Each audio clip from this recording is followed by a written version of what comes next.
Matthew chapter 22, New International Version. Jesus spoke to them again in parables, saying, "The kingdom of heaven is like a king who prepared a wedding banquet for his son. He sent his servants to those who had been invited to the banquet to tell them to come, but they refused to come. Then he sent some more servants and said, 'Tell those who have been invited that I have prepared my dinner. My oxen and fattened cattle have been butchered, and everything is ready.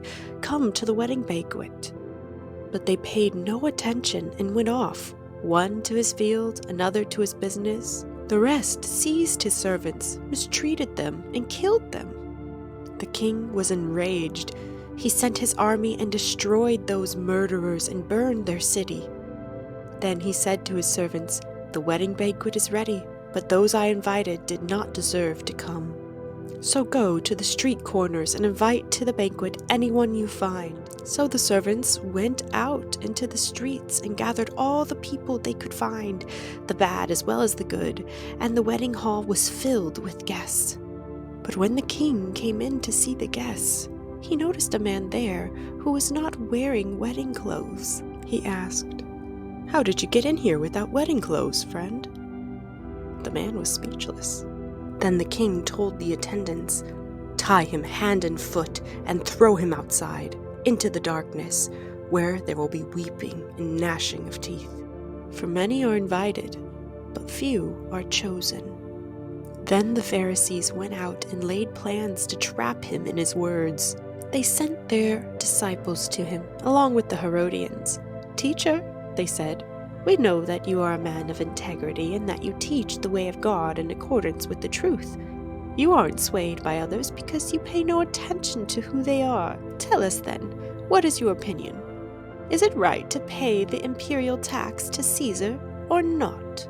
But Jesus, knowing their evil intent, said, 'You hypocrites, why are you trying to trap me?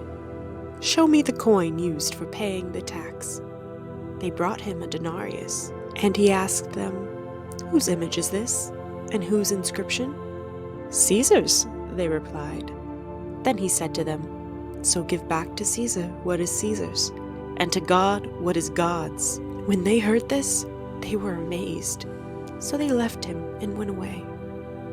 That same day, the Sadducees, who say there is no resurrection, came to him with the question, 'Teacher,' they said, 'Moses told us that if a man dies without having children, his brother must marry the widow and raise up offspring for him. Now there were 7 brothers among us.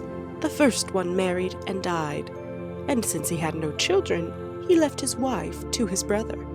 The same thing happened to the second and third brother, right on down to the 7th. Finally, the woman died. Now then, at the resurrection, whose wife will she be of the 7, since all of them were married to her?'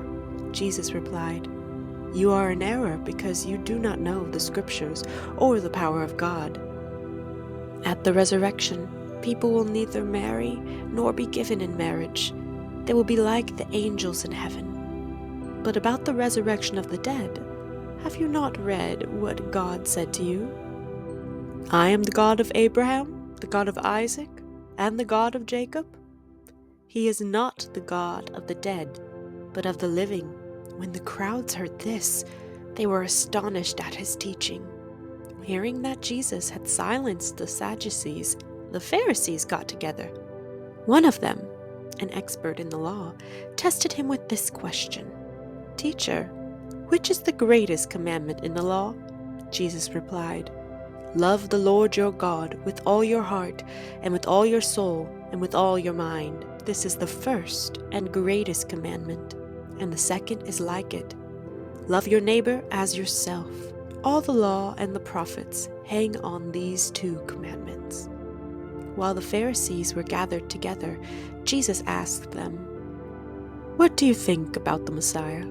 Whose son is he?' 'The son of David,' they replied. He said to them, 'How is it then that David, speaking by the Spirit, calls him Lord? For he says, "The Lord said to my Lord, sit at my right hand until I put your enemies under your feet." If then David calls him Lord, how can he be his son?" No one could say a word in reply, and from that day on, no one dared to ask him any more questions.